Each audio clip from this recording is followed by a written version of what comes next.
Começando aqui mais uma edição do Linha de Frente, edição 2023. A gente começa essa maratona de entrevistas com uma política jovem com muito destaque na esfera municipal, na esfera estadual e também na esfera federal. Estou falando da vice-prefeita de Salvador, secretária de Saúde também, ex-candidata à vice-presidência da República, Ana Paula Matos, de 45 anos, que é professora, que é advogada e que é nossa entrevistada aqui no Linha de Frente. Satisfação, Ana Paula, receber você aqui. É uma alegria estar aqui, ter a oportunidade de conversar com o seu público, que é tão qualificado. A gente vai falar de vários assuntos, a gente vai falar sobre a pasta da saúde, a gente vai falar também como é ser vice-prefeita da capital, mas eu quero conversar com ela dizendo que eu fiquei aí como baiano, como uma pessoa que mora em Salvador, eu fiquei feliz com a indicação dela para ser candidata à vice-presidência da República junto com o candidato Ciro Gomes.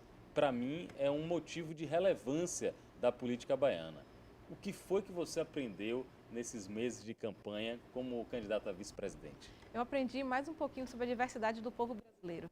Me senti acolhida, cuidada, tive a oportunidade de me posicionar como mulher, como baiana, soteropolitana. Levei para algumas comunidades, como lá na Rocinha, experiências exitosas de Salvador. Eles ficaram encantados com Morar Melhor, pedindo que a gente, se Ciro fosse presidente, que levasse para lá também. Discutimos uma série de questões como a educação em tempo integral. E aí, Pablo, tive uma história linda. Eu fui em Manaus, Ciro não podia, eu fui sozinha. A gente foi numa comunidade que é um bairro muito distante, que era de pessoas que tinham hanseníase. Era um bairro que, décadas atrás, seriam de pessoas que socialmente não eram aceitas. E esse bairro tem muitas necessidades. Eu fui lá, eu identifiquei, eu falei, eu fiz projetos e me posicionei enquanto mulher. Então, eu tenho o maior orgulho de representar o povo baiano, o povo nordestino. A gente fala com os políticos, é importante falar de um jeito que a comunidade entenda o que é que se passa nos bastidores da política. Estou dizendo isso, Ana Paula, porque uma composição de chapa, como o pessoal chama chapa puro sangue, é algo que muitas pessoas dizem que prejudica a quantidade de votos possíveis, o potencial de votos de uma chapa. Por que o PDT escolheu uma chapa puro sangue e por que você foi a escolhida para ser vice? O PDT é um partido que tem raiz, que tem ideologia. Para você ter uma ideia, foi o partido que trouxe a educação em tempo integral para o Brasil. É um partido de causa trabalhista, que defende o trabalhador, da área social. Então, o partido não aceitou fazer algumas negociações políticas e não aceitou abrir mão de valores inegociáveis. E Ciro é um homem muito íntegro, é um homem que fala o que ele pensa e ele tinha defesas muito contundentes. Então, outros partidos, por realidades diversas, não quiseram fazer essa chapa com a gente porque entendiam que podíamos ter uma posição menos firme em algumas questões. Nessa história, quando o PDT entendeu que a chapa seria puro sangue, alguém do partido decidiu que teria que ser uma mulher. Algumas mulheres estavam no radar deles, como a vice-prefeita do Recife, a delegada Marta Rocha, que é a deputada do Rio de Janeiro, Juliana Brizola, do Rio Grande do Sul. Então, Miguelina Vecchio, mulheres de muito valor, estavam nessa avaliação. Só que eu tive a oportunidade de trazer Ciro para a comunidade em Salvador. Ciro foi comigo na Baixinha da Soronha. Ciro esteve com a gente no 2 de julho. Então, quando o Ciro entendeu o amor do povo por mim e o meu amor pelo povo, ele entrou comigo no carro e falou assim: Ana, só essa visita aqui na Soronha já valeu a minha viagem. Eu não sabia, eu estava sendo avaliada, até me emocionei porque não é pela escolha política, mas saber que você foi escolhida por amor pelo povo. Eu passava naquelas casas, nas vielas, nos becos, e as senhoras me chamavam pelo nome. Minha filha, vem cá, na pandemia você me ajudou, obrigado por ter me ajudado. E aí Ciro, que é um político experimentado, falou assim: meu Deus, eu dificilmente vejo algum representante do povo, um vice-prefeito, ser tratado com tanto carinho, e eles estão fazendo isso pelo seu trabalho na pandemia, não pela sua história política. Então eu tenho a honra e a alegria de representar o povo baiano como mulher, como trabalhadora, como alguém que atuou na pandemia e que faz parte de um grupo político e tem resultado. As pessoas diziam: olha, eu queria uma melhoria para a minha rua, melhora essa estrutura, mas reconheciam o tanto que já tínhamos feito. Então foi por isso que eu fui escolhida, pela minha proximidade com o povo e por representar também uma gestão de sucesso, que tem história, que melhorou a educação, que melhorou a saúde e que vem melhorando a relação com o povo. É por isso que eu comecei a entrevista aqui com a Ana Paula Matos falando da felicidade como baiano, independentemente de qualquer ideologia política, como baiano, de ver uma baiana representando a política estadual no cenário nacional. Aí você veio para um tema que você conhece muito bem, que é o tema a realidade do povo soteropolitano. Ela já enfrentou desafios em muitas pastas antes de chegar a vice-prefeita, antes de chegar a secretária da Saúde, principalmente na parte da promoção social. Aí a gente precisa falar real. Salvador é uma cidade muito pobre, Ana Paula, é muito pobre, o nível de desigualdade é muito grande, a quantidade de habitantes nessa capital é enorme e os desafios são praticamente hercúleos. Eu vejo um problema na população baiana, que é o problema da moradia. As pessoas têm dificuldade de morar com o mínimo de dignidade e de conforto. Você concorda comigo que é muito difícil o problema habitacional em Salvador e de que maneira o poder público pode minimizar essa dificuldade? Resolver essa desigualdade histórica, essa pobreza que vem de séculos, é um grande desafio, é muito complexo. A gente pode fazer isso encarando de frente, conversando com as pessoas, entendendo novas áreas, fazendo os condomínios habitacionais. O prefeito Bruno Reis, pessoalmente, ajudou a terminar aquela obra do Mar Azul. O prefeito Neto, quando o Bruno era secretário, eu era sub, entregou o Guerreira Zeferina. A gente tem uma relação com o governo do estado para trazer o Minha Casa Minha Vida, que no governo passado se transformou na Casa Verde e Amarelo. A gente tem um programa Morar Melhor. Nós estamos encarando com muita responsabilidade, estamos fazendo alguns outros empreendimentos. O que é que eu preciso te dizer, Pablo? A gente tem escutado as pessoas e tem buscado com elas construir esses condomínios para elas. Qual é o grande problema? Essas pessoas nasceram em determinado bairro, elas têm a família, às vezes elas têm uma situação de pobreza que preferem não, elas acabam optando por viver num lugar apertado, dividindo casa com muitos familiares ou fazendo puxadinho, que a gente baiano conhece, que faz bate a laje com a comunidade, pega o feijão, porque ali elas dizem que elas não passam fome. Então, às vezes, esses condomínios habitacionais têm áreas que não são ainda tão ocupadas na cidade, são mais distantes. Então, eu tenho essa dificuldade em fortalecer a identidade, respeitar a raiz, a história, e ao mesmo tempo construir. Tem lugares que eu não consigo colocar um empreendimento habitacional para múltiplas moradias, um prédio, que ali é uma casinha do lado da outra. Então, a gente precisa continuar estudando, abrir novas vias, como o prefeito Bruno está fazendo, para, junto com o governo federal e o governo do estado, ter o recurso para ajudar com essas moradias. Mas a gente já tem uma coisa que a gente faz. Nas prefeituras bairros, se você precisar de uma ajuda para fazer um projeto, para adaptar melhor a sua casa, fazer uma construção, temos lá técnicos da CEINFRA que dão essa orientação e ajuda com essa arquitetura social. Tem uma característica do governo de Bruno Reis e também do governo anterior de Assemineto, que é promover mudanças, intervenções urbanísticas em Salvador, fazendo com que as pessoas tenham mais vontade, mais interesse de curtir a cidade mesmo. Não ficar apenas indoor, não ficar num shopping center, num show privado. De que maneira isso pode ajudar as pessoas a tomarem conta da cidade do jeito que ela merece? Na verdade, a gente tem que dar qualidade de vida para o nosso cidadão. Se ele tem na rua dele uma pracinha, tem um campo de futebol, tem uma quadra, um equipamento esportivo, ele tem a construção da prevenção e da saúde e, ao mesmo tempo, a ocupação da cidade. Se você tem uma cidade ocupada, a violência urbana cai um pouquinho. Quando você tem também uma autoestima elevada, isso melhora. Eu tenho estudos, que eu era da assistência social e você sabe disso, que comprovam que nos bairros que a gente fez o Morar Melhor, diminuiu a desfragmentação familiar, o início de crianças e adolescentes com determinadas atividades que não são adequadas, porque a formação do vínculo com a comunidade ela acontece. A gente não só cuida da sua casa, a gente leva iluminação, leva praça, a gente faz uma escadaria, a gente cuida da urbanização. E por isso nós temos dois programas muito importantes, que é o Vida Nova e o Bairro Novo. No Vida Nova, a gente está se aproximando mais da comunidade para entender. Olha, você está com filho na escola, você está com acesso ao posto de saúde, você precisa de uma qualificação profissional para colocar um negócio ou para abrir uma empresa, você precisa do nosso microcrédito. E no Bairro Novo, a gente está identificando as comunidades mais precárias e fazendo uma reurbanização muito forte. Por exemplo, na Bacia do Mané Dendê. A gente está cuidando de 34 mil famílias, entregando condomínios e cuidando das casas delas. Isso está sendo feito. Mas como você falou, é uma pobreza muito grande que vem de séculos. A gente tem 10 anos ajudando e melhorando, mas você não resolve em 10 anos o que tem em centenas. Mas a gente vai resolver, vai melhorar cada dia mais e a gente conta com sua ajuda e com sua confiança. Inclusive, quanto mais se faz, quanto mais o poder público promove de mudança, de melhoria, a cobrança aumenta. É até algo que a gente tem que avaliar com um grau de justiça. Por que a cobrança aumenta? Porque está sendo feito mais e a cobrança, a demanda por avançar é ainda mais veloz. Você é caracterizada como uma política, como uma gestora pública que abraça as pessoas, que tem um ouvido atento para as demandas, que tem um olhar carinhoso, ou seja, você é uma política considerada uma política sensível, com aspectos maternais até. Aí vem minha preocupação, minha provocação. Uma coisa é fazer isso, ser essa Ana Paula na promoção social, na assistência social, que é típico do trabalho da assistência social, E outra coisa é ir com esse horizonte de expectativas para a saúde. Eu imagino que as pessoas olham para você, Paula, você me conhece, resolva meu problema de saúde. Dá para resolver a saúde de maneira imediata? Imediato, nesse segundo, não. Mas dá para sim melhorar muito, já estamos fazendo isso.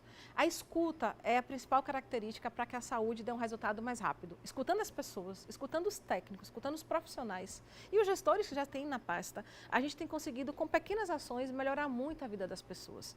Eu vou dar um exemplo. Eu estava outro dia no posto de saúde Pernambuezinho, que é Norberto Castro Lima, o nome técnico dele. Conversei com um agente de saúde que me disse, olha, Ana, eu tive o maior trabalho para conseguir com a regulação um exame para uma mãe. Quando ela chegou lá, teve um probleminha no aparelho, ela não pôde fazer o exame. Eu fiz, e você fez o quê?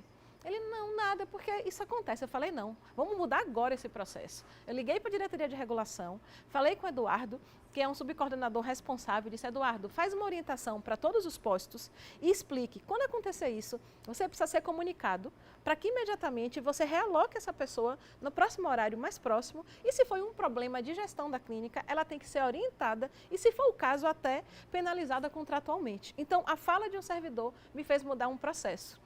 Aí eu fui em uma outra conversa com um agente comunitário que me disse assim, Ana, os exames laboratoriais estão demorando muito para ter o resultado. Aí a enfermeira falou, é verdade, eu estava cuidando de uma paciente que fez o exame no primeiro trimestre, chegou o resultado já no início do terceiro. Aí eu fiz, espera aí, liguei para a Olivete, que é a responsável do nosso laboratório central, e perguntei, Olivete, você está sabendo disso? Acabei de escutar essa informação. Ela fez, Ana, foi um problema pontual. É verdade. A gente teve uma mudança na licitação, e com isso mudou o reagente. Mudando o reagente, é lei a licitação, ela teve que seguir, eu tive que mudar a máquina. Teve um momento e um processo de calibragem, então demorou, mas agora já voltou ao normal. E com isso, eu também, assim que eu cheguei, recebi das mães de crianças com microcefalia e síndrome congênita do Zika vírus, queixas em relação às fraldas. Essas crianças, que muitas nasceram a partir de 2014, algumas estão fazendo já 8 anos, algumas têm 7, dependendo da idade, já estão grandinhas. A fralda infantil já não cabe nelas, a geriátrica fica grande. Nos Estados Unidos, tem uma dos fabricantes que tem fralda infantil até 7 anos. No Brasil, não tem. Então, como é que eu resolvo para dar uma fralda com mais qualidade na especificidade? Eu chamei a procuradora do município, eu chamei a auditora que nos audita para irem comigo, conversar com essas mães, fomos na Abraço e com as outras instituições como a MAP, e elas disseram qual era o problema. Com isso, a gente vai construir um outro caminho de licitação. Nesse caso, sair apenas do preço e para técnica e preço. O olhar de gestora e a proximidade com o povo me permite saber o problema e atuar. Eu vou te dar só mais um exemplo. Quando eu vou na comunidade, na área social, o povo me diz, Ana, eu não estou conseguindo fazer um preventivo, eu não estou conseguindo a ginecologista ou o pediatra. Quando eu fui estudar, está faltando pediatra aqui em Salvador. Então, a gente vai ter a escola de saúde pública para ajudar a formar. E aí, está faltando técnico em citopatologia para fazer análise da lâmina, porque nos últimos anos, as escolas de saúde não formaram.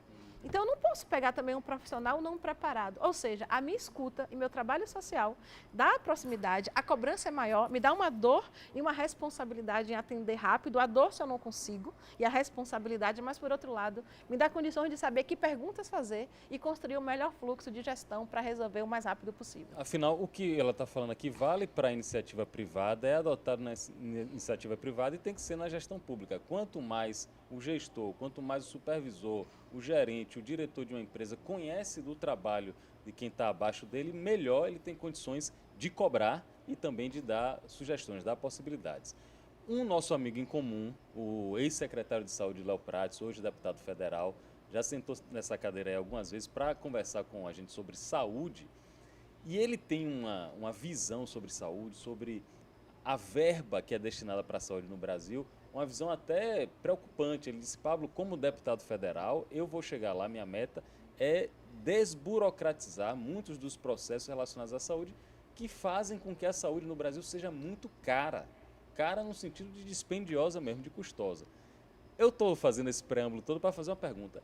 Existe dinheiro suficiente para a saúde em Salvador, a saúde na Bahia, e os problemas advindos de uma gestão pública é que dificultam a ação mais rápida para resolver os problemas, ou o problema é de dinheiro? O que é que você acha? Não, a questão é mais complexa, é problema de sistema, de rede, de ecossistema de saúde. Eu acabei de falar a você que faltam profissionais, faltam pediatras, ginecologistas. Vai você no hospital privado hoje e verifica quanto tempo você vai aguardar com o melhor plano de saúde ou com dinheiro na mão para ser atendido. Por muitos anos tivemos poucas vagas na formação de médicos e de residência na Bahia. Agora não, estamos com novas escolas. Para os próximos anos a perspectiva vai ser muito boa, mas nesse momento falta profissional. O segundo aspecto, o pagamento que eu faço para os exames e consultas especializadas é em cima de uma tabela SUS. Para você ter uma ideia, uma punção é R$22. Eu não consigo fazer com esse valor. Aí o Ministério lançou no último governo uma portaria que me permitia pagar R$93, mas eu só podia pagar uma agulha e uma punção. E se a pessoa tivesse vários nódulos, como eu faria? Então a gente faz a tabela SUS ampliada, agora o próprio governo permitiu você dobrar o valor, mas não é suficiente. A gente tem que pegar com a Procuradoria outras estratégias, como inclusive fazer editais modelando Planserve, modelando planos privados para ter um valor maior. Ou seja, é dinheiro, mas mais do que dinheiro é sistema de saúde. Por isso que eu estou me aproximando muito do governo do estado, estou conversando com as universidades de saúde, estou conversando com os técnicos, estou buscando parceria fora da Bahia para que a gente traga essa capacitação permanente. Estamos lançando a Escola de Saúde Pública. A gente teve a oportunidade agora de nomear a ex-reitora da Unifax, uma pessoa experimentadíssima, para ser a reitora dessa escola de saúde pública que a gente vai lançar e me ajudar com outros projetos, porque se o município precisar ajudar na formação do seu próprio quadro e nesse ambiente, nesse sistema de saúde, faremos. É dinheiro sim, o governo federal precisa nos ajudar mais e tem nos ajudado, mas sobretudo é sistema de saúde que é muito complexo. Eu tenho pergunta sobre hospital veterinário em Salvador, tenho pergunta sobre maternidade municipal aqui na capital. Só que antes me ajude a dar uma explicação para o povo que vai se perguntar assim, ó, Pablo, Ana Paula está dizendo que tem problemas estruturais na saúde, que tem falta de profissionais qualificados, que tem questões envolvendo repasse e valores abaixo na tabela do SUS. Isso já virou clichê. Tem hospital que diz, o SUS eu não quero nem passar perto, tem procedimento que não paga nem a hora do estacionamento do médico. A pergunta é o seguinte, como é que a gente consegue explicar para o povo o que aconteceu, por exemplo, com o Hospital Salvador? Já que tem tanta demanda por saúde, como é que um hospital literalmente se acaba, se desmorona aqui em Salvador? Só pontuar, nós temos profissionais qualificadíssimos. A minha segurança de que a saúde vai melhorar sob minha gestão é o corpo técnico. Eu não tenho em quantidade suficiente, porque eu tenho mais demanda da população que cresce muito do que a oferta dos profissionais. Então esse é o primeiro ponto. Um hospital como esse que você citou, por que ele quebra?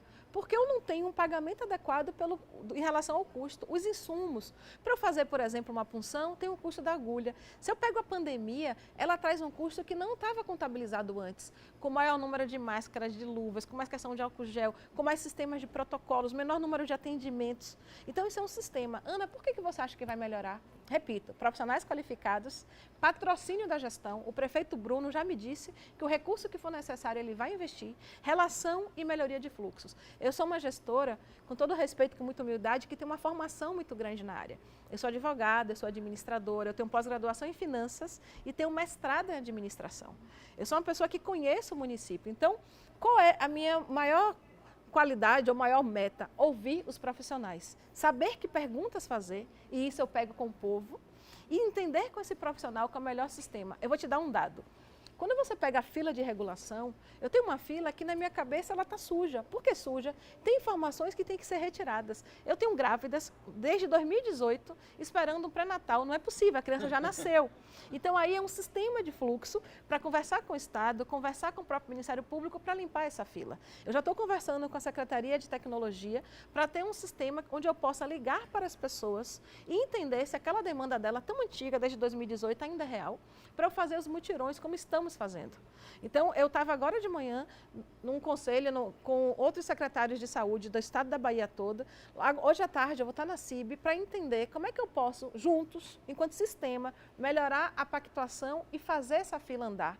Eu dependo de você também. Por que eu dependo de você? Porque se as pessoas que não têm a necessidade, não estão na urgência, não estão na emergência, procuram uma UPA, às vezes até porque querem um atestado, isso ela atrapalha o sistema. Se você precisar de apoio, do acolhimento, se for uma coisa simples, de orientação, vá na unidade básica de saúde, vá na unidade perto da sua casa. Se for algo de urgência ou de maior complexidade, vá numa UPA, nos ajude, que eu te garanto que a gente vai fazer todos os esforços para a saúde melhorar para você. Tem destino para esse equipamento tão central e tão grande, tão até simbólico na saúde aqui na capital, que é o Hospital Salvador? Já tem alguma coisa em mente? Nós temos técnicos estudando a possibilidade dessa instalação física ser adaptada e ser cuidada, até para de repente virar nossa maternidade municipal. Mas a gente tem que fazer isso com muita cautela. É um equipamento antigo, eu preciso ver como está o encanamento, a parte hidráulica, a parte elétrica, se eu consigo mudar a estrutura física para adaptar, porque se eu não colocar uma maternidade, seja qual for o tamanho, eu tenho que ter 10 leitos de UTI. Eu tenho que ter pelo menos 20 leitos de semi-intensiva, de cuidados mais avançados. Os outros leitos clínicos eu posso ter um número menor. Isso exige que eu tenha uma precisão no equipamento que não pode falhar. Eu não posso, na hora de uma UTI, ter um problema com o sistema de encaminhamento de água, de gás, de energia, ao incêndio como teve agora. Então, a gente só vai optar por utilizar se eu tiver segurança que temos uma engenharia adequada para fazer essa adaptação e rápido. Se não puder, nós vamos tirar do chão, vamos construir, como fizemos com o Hospital Municipal, um outro prédio para ter a maternidade. Saúde de humanos e também saúde de animais, saúde de pets. Em que pé está o hospital veterinário aqui de Salvador? O Hospital Veterinário está em fase muito avançada de entrega da sua obra física. A DIPA, que é a Diretoria de Proteção Animal, já não está mais na saúde, está na Secretaria de Cidade Sustentável, por toda a vocação desse cuidado que tem a Secretaria. Então, a gente já passou a gestão, eles estão fazendo uma licitação para equipar o equipamento e para gerir, mas a parte física a gente está ajudando, vai entregar no prazo. A gente vai ter um presente para a cidade muito em breve. Presente para a cidade, quem sabe, né? 30 de março aí, 29 de março, alguma coisa acontece. Estou com a Ana Paula Matos, que é secretária de Saúde e vice-prefeita. Aí eu vou pedir um tempo à secretária de Saúde para conversar com a vice-prefeita da capital agora. Salvador está vivendo um verão do jeito que Salvador merece, do tamanho de Salvador. A quantidade de turistas nacionais e estrangeiros é enorme. E quando eles chegam para cá, eles querem cultura, eles querem diversão, eles querem praia, eles querem música, eles querem festa e eles querem história e tradição, que estão no Pelourinho, no centro histórico da capital. Mas o Pelourinho parece que não está na dimensão adequada para o que Salvador merece. Eu estou falando em termos de segurança, eu estou falando em termos de estrutura física, estou falando em termos de dar umas boas-vindas. Você concorda comigo que o Pelourinho pode melhorar muito? Tudo pode melhorar. É da natureza humana esse investimento, essa melhoria. A gente tem um olhar todo especial para o Pelourinho. Nós estamos fazendo uma revitalização de todo o centro histórico naquilo que nos compete, que não compete, a gente está conversando com o Estado. Nós teremos um novo secretário de Cultura e Turismo, Pedro Tourinho, que é morador da região do centro histórico. Então o carinho dele é ainda com o olhar do local, do morador. Nós temos projetos, inclusive para ter unidades habitacionais para servidores em toda a região. Só que eu tenho questões com o IFAM, com o IPAC, que me dificulta fazer esse trabalho. Temos conversado muito com eles, com os técnicos, para que eles nos permitam, de repente, manter a fachada, mas fazer um retrofit interno, uma melhoria. Isso, a gente tem feito também formação dos ambulantes, estruturação, trabalho social. Agora o povo também tem que ocupar. Porque se o povo ocupa, se o baiano vai lá, se leva o turista, eu não tenho esse ambiente de tanto risco, porque nós estamos ocupando a nossa cidade. Como é que pode melhorar? A parte técnica estamos fazendo. E aí, Pablo, posso te dizer que a gente tem um projeto que vai ser lançado em breve, que é o Distrito do Centro Histórico, com cuidado especialista. A Guarda Municipal está nos ajudando, a CEMOP, a SEDUR. Então, a gente já sente isso, já sente essa vibração. Nós estamos apoiando atividades culturais ali dentro. O Pelourinho é nosso, a gente tem o maior amor pela Bahia. Quando a gente fala em vir um turista, tem aquela questão do coração, olha como minha cidade é linda, olha como meu povo é maravilhoso, olha como minha comida é gostosa, olha como está bem cuidada, mas também tem uma parte prática, pragmática. Você é turista que venha com o espírito de curtir a cidade, fique mais dias, traga mais recurso para gerar emprego, para melhorar a economia, para fazer com que meu povo tenha condições de sobreviver bem, dignamente. Do ponto de vista jurídico, para uma advogada aqui, ela vai poder me responder. Já houve comentário, tempos atrás, do governo do estado, por exemplo, assumir a gestão do BRT. Isso dá margem para o oposto. O Pelourinho, o centro histórico, é gestão, é administração do estado. A prefeitura poderia reivindicar, por exemplo, essa gestão, essa administração? A reivindicação é natural, as conversas acontecem, mas eu duvido que o governo do estado faça esse movimento, porque até agora não fez. Até o próprio Dique do Tororó, que a gente tem um projeto de Natal, é gestão dele, a gente fica nessa relação. Olha, posso fazer a poda? O que eu entendo é que o gestor público, ele busca sempre o povo. Tem momentos de política, mas tem momentos de gestão, a gente está na gestão. Se o governo do estado quiser, a gente pode conversar, mas independente de quem é o responsável, porque um é o pai, outro é a mãe, somos família, O que é que a gente está fazendo? Estamos cuidando, estamos avocando a responsabilidade, estamos fazendo, estamos investindo. Se você for hoje no Centro Histórico, você vai ver museus em reforma, com organizações privadas, com organizações sociais, como a Santa Casa da Misericórdia, com o dinheiro do município.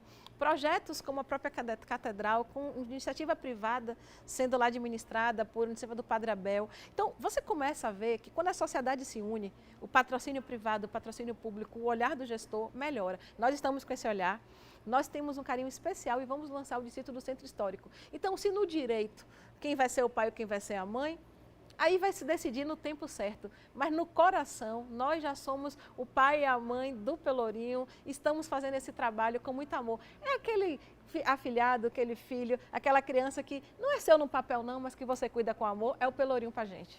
Ela está chamando o Pelourinho de enteado da Prefeitura de Salvador e tratando já como filho legítimo, né? Como sangue, como DNA da capital. Vamos falar um pouquinho de política.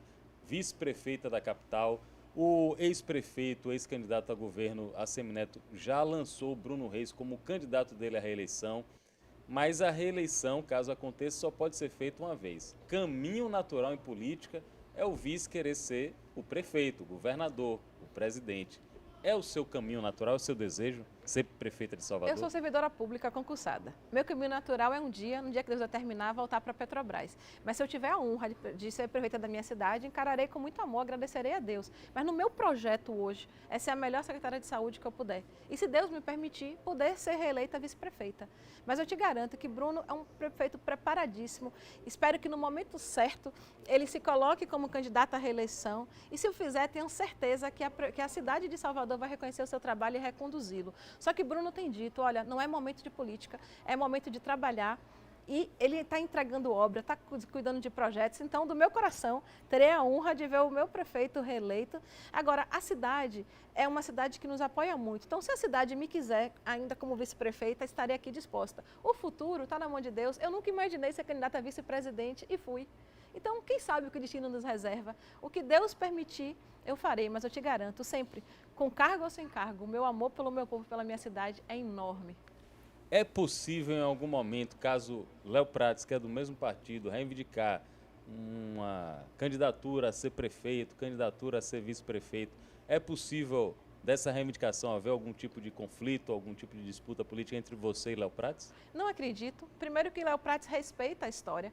Ele sabe que eu fui candidata a vice-presidente pelo partido. Eu sou uma mulher. Léo Prates é um cara de um coração enorme, nunca vai querer o lugar de uma mulher. Ele é um cavalheiro, ele não faria isso. Então ele é um amigo de uma vida inteira e também não iria contra Bruno, somos de um mesmo projeto político e mais do que tudo, a prefeitura é do social, está gerando emprego, está melhorando a cidade, o PDT está com o prefeito. Então se Deus me der a honra do PDT continuar como vice, eu sou a candidata natural e terei o apoio de Léo, de Félix e do meu partido. Fui candidata a vice-presidente. Você acha que um homem iria se colocar no lugar de uma mulher que está se representando um partido nacionalmente? Nunca. Ele é um cavalheiro, ele é um amigo da vida toda. Falando em mulheres, a administração municipal, a gestão de Bruno Reis, tem muita mulher como secretária, tem a vice-prefeita e muita mulher no secretariado. Inclusive, minha amiga Renata Vidal, que é a secretária de comunicação, e ela sempre fala, Pablo, mulher, quando entra na política, ela tem um olhar diferente do homem. Ela diz assim, com todo respeito aos homens. Caso Ana Paula seja gestora principal da prefeitura, do governo do estado, da presidência da república, qual é o olhar feminino, para a gente encerrar a entrevista, que Ana Paula Matos empregaria na gestão pública? É a escuta das pessoas, é a proximidade com o povo, é sempre ter o sonho, a ideologia, ter o grande projeto, mas ter o pragmatismo. Olha como uma mãe pensa, ela quer que o filho tenha um melhor emprego, passe no concurso, ou realize seu sonho. E se tenha pai, se quiser ser pai, case se quiser casar, mas o que ela quer é que o filho tenha escola, tenha alimentação, tenha o pragmatismo. É garantir o mínimo do serviço público e isso gerar o máximo e, a partir daí, permitir que as nossas crianças, que o nosso povo sonhe e realize. Que Salvador seja considerado no mundo como a cidade da alegria, do emprego, da igualdade social. Agora, Pablo, só para terminar, a gente não precisa de cargo público para isso. Eu começo a servir a minha cidade aos 7 anos de idade. Meu pai médico atendia na comunidade do bairro e eu era sua assistente. Arrumava fila, olhava a validade do remédio, estava lá. Então, onde Deus me colocar, com cargo ou sem cargo, eu servirei, porque eu estou na vida para servir, para amar as pessoas e para lutar por esse espaço das mulheres, com doçura e com firmeza. Só para encerrar, porque você falou do seu pai médico, para sua mãe não ter ciúmes, professora, né? professora, meu trabalho com as pessoas com deficiência começa com ela. Minha mãe foi uma das primeiras pessoas a trabalhar o transtorno do espectro autista, que ela era da Secretaria de Educação. Foi professora de Neto, inclusive. De ACM Neto? É, que ela Como trabalhava, e de Léo Prates E também. Léo Prates também. Como eram eles como aluno? Neto era um líder de sala, na 5ª série ele já foi escolhido líder. Eles eram do Grêmio, Léo também, eram pessoas super ativas como são hoje. Minha mãe tem o maior amor por Neto. Minha mãe estava lá como cabo eleitoral na campanha, não é como mãe da vice-prefeita não, como professora Sandra de Neto. Por quê? Porque ela trabalhava no Colégio Módulo, certa feita o colégio alagou, tinha acabado de construir, Neto era do Grêmio, ele com a equipe pegou a calça, dobrou aqui, e saiu tirando água. Então, minha mãe sente um orgulho daquele menino que vinha de uma família rica, que estava estudando numa escola particular e que foi o primeiro a pegar o rodo, pegar a vassoura, junto com os serventes do colégio para tirar água. Então, minha mãe é apaixonada. Agora, é minha história. Meu pai na saúde, minha mãe no social. É assim que eu encaro o mundo, com a necessidade de servir as pessoas. Ana Paula Matos, vice-prefeita de Salvador, secretária de Saúde e nossa convidada aqui no Linha de Frente de abertura de 2023, onde teremos várias outras conversas com personalidades interessantes. Obrigado e boa sorte para você, Ana Paula. Obrigado, Pablo. Um beijo para vocês, que a gente siga juntos melhorando o mundo.